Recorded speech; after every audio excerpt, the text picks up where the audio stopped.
Salut tout le monde. La ville de Paris était un vaisseau de ligne de 120 canons, le plus grand et le plus puissant type de navire de guerre de la marine française à l'époque. La construction de la ville de Paris a commencé en 1807 au chantier naval de Rochefort en France sous la supervision de l'architecte naval Jacques-Noël Sané.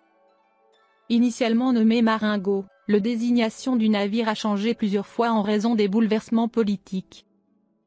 Pendant la Restauration bourbonienne, il a été renommé Ville de Vienne, comte d'Artois, et brièvement revenu à Ville de Vienne pendant les 100 jours. Suite à la Révolution de juillet 1830, il a finalement adopté le nom durable de Ville de Paris. La conception du navire incarnait le summum de l'ingénierie navale de l'époque, incorporant des fonctionnalités de pointe qui le distinguaient de ses prédécesseurs. Sa structure massive pouvait accueillir un équipage d'environ 1000 hommes. La ville de Paris était un redoutable navire de guerre, équipé de 120 canons de calibres variés, comprenant 36 canons de 30 livres, 30 canons de 24 livres, 30 canons de 16 livres et 24 canons de 8 livres. Pour compléter sa propulsion à voile, le navire était équipé d'un moteur à vapeur capable de le propulser à une vitesse pouvant atteindre 10 nœuds. Cette caractéristique innovante marquait une avancée significative dans la technologie navale, offrant au navire une manœuvrabilité améliorée et une flexibilité stratégique. Après des années de construction méticuleuse, la ville de Paris a été lancée de manière solennelle le 5 octobre 1850. Cet événement grandiose a attiré une foule nombreuse de spectateurs impatients d'assister au dévoilement de ce navire impressionnant. Après son lancement, le navire a subi des tests et des ajustements approfondis avant d'être officiellement mis en service dans la marine française.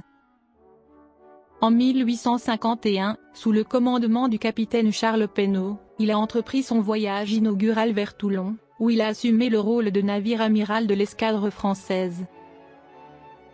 Le 23 mars 1853, la ville de Paris, sous le commandement du vice-amiral Regnault de Lassus, a entrepris un voyage de Toulon vers la Grèce, en tête du premier escadron. Après avoir atteint Athènes en mars 1853, Lassus a cédé le commandement, et le navire a rejoint les forces de l'escadre britannique dirigée par l'amiral Dundas à Malte.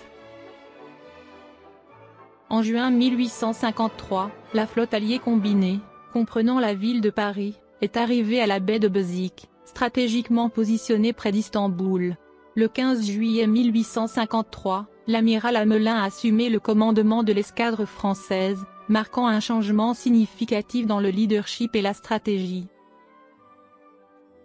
Le 22 septembre 1853, la flotte alliée, avec la ville de Paris comme membre éminent, a levé l'ancre pour se diriger vers les Dardanelles, une voie d'eau cruciale reliant la mer Égée et la mer Noire. En raison de la taille immense du navire et pour économiser sa puissance à vapeur, la ville de Paris a été remorquée par le Napoléon, un autre navire de guerre français.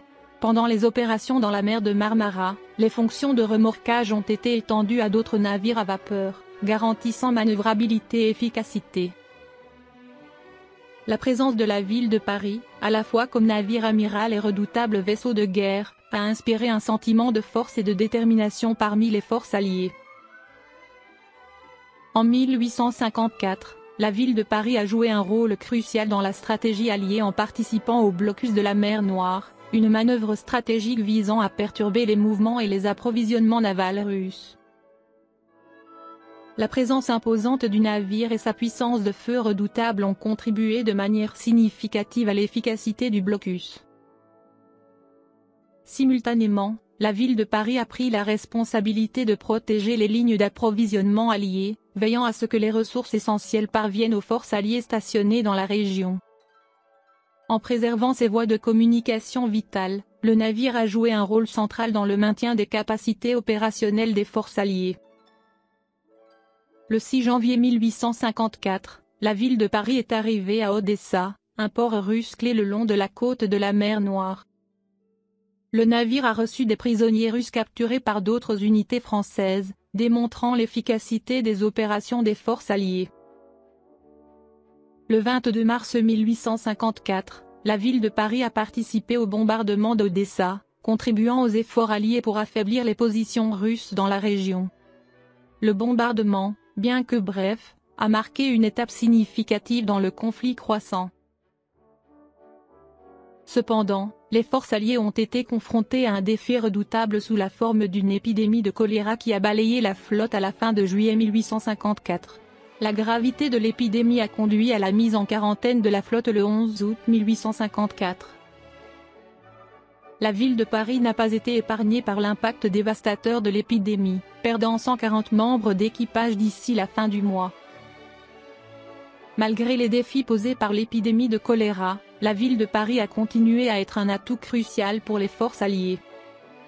Le 2 septembre 1854, le général Saint-Arnaud, le général Canrobert et leurs états-majors respectifs ont embarqué sur le navire pour superviser l'opération de débarquement à Eupatoria, un port stratégique en Crimée. La ville de Paris, à nouveau remorquée par le Napoléon, a joué un rôle central dans le transport des troupes et des fournitures vers le site de débarquement. Le 13 septembre 1854, les forces alliées, comprenant 60 000 soldats, ont réussi à débarquer à Eupatoria, marquant une étape importante dans la guerre de Crimée. Par la suite, la ville de Paris a participé activement au bombardement de Sébastopol, une base navale russe fortement fortifiée sur la péninsule de Crimée. Le 17 octobre 1854, le navire a initié le bombardement avec le signal symbolique « La France vous regarde ». Cependant, les défenses russes se sont avérées résistantes. À 19 h, la ville de Paris avait reçu 50 coups dans sa coque et une centaine dans son gréement, dont une frappe de projectiles sur son pont arrière et de nombreux tirs qui ont tué 2 membres d'équipage et en ont blessé 6 autres. Le 14 novembre 1854, la ville de Paris a perdu sa direction lors d'une tempête et a dû retourner au Bosphore remorquée par un navire à vapeur. Elle a été réparée à Constantinople, reprenant la mer le 21 décembre 1854. Elle est retournée à Toulon le 28 mars 1855. Après son valeureux service lors de la guerre de Crimée, la ville de Paris a subi une transformation significative, passant d'un navire à voile traditionnel à un navire à vapeur. Cette modernisation a commencé en juillet 1857, lorsque le navire a été pris en charge par le chantier naval de Toulon pour d'importantes modifications. La conversion impliquait l'intégration d'un moteur à vapeur et d'un système d'hélices, améliorant considérablement la vitesse et la maniabilité du navire. Cette modernisation était une preuve de l'engagement de la marine française à adopter des technologies innovantes pour maintenir son avantage technologique. Suite à l'achèvement de la conversion, la ville de Paris a été remise à l'eau en mai 1858. Sa remise en service en août 1858 marquait une nouvelle phase de sa vie opérationnelle, caractérisée par l'utilisation de la puissance à vapeur pour la propulsion. Malgré sa modernisation, le rôle de la ville de Paris dans la marine française a progressivement évolué.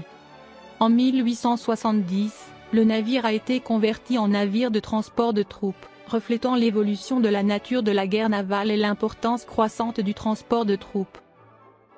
Son moteur a été retiré, et il a été principalement utilisé pour le transport du personnel plutôt que pour participer au combat direct. En 1881, la ville de Paris avait atteint la fin de sa vie active. Il a été relégué au rôle d'une coque, servant de dépôt stationnaire ou d'installation d'hébergement. Cela marquait la dernière étape de sa carrière distinguée, témoignant de sa résilience et de sa longévité. En 1898, le voyage de la ville de Paris a pris fin lorsqu'il a été vendu pour être démantelé. Le démantèlement du navire marquait la fin d'une ère, mais son héritage en tant que redoutable navire de guerre et symbole du progrès technologique a perduré. L'histoire de la ville de Paris continue d'inspirer des générations de marins et d'amateurs d'histoire navale, nous rappelant le pouvoir transformateur de l'innovation et l'esprit durable de l'exploration maritime.